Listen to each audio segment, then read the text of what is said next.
Hello everybody, hope you're doing well and welcome to another tutorial. We're learning how to delete part of video in ClipChamp. Open up your ClipChamp site or app. If the part you want to remove is at the beginning or the end, you can simply click and drag near the start or near the end.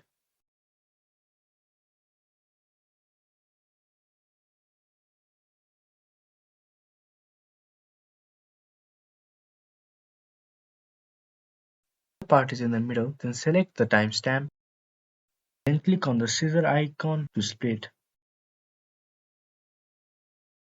The end of the part you want to remove and click on split again.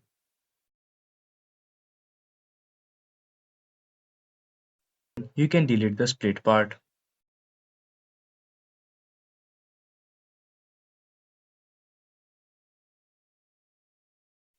And that is how you remove a part of video using ClipChamp. Thank you so much for watching this video. If you enjoyed the video, don't forget to like, comment, share and subscribe.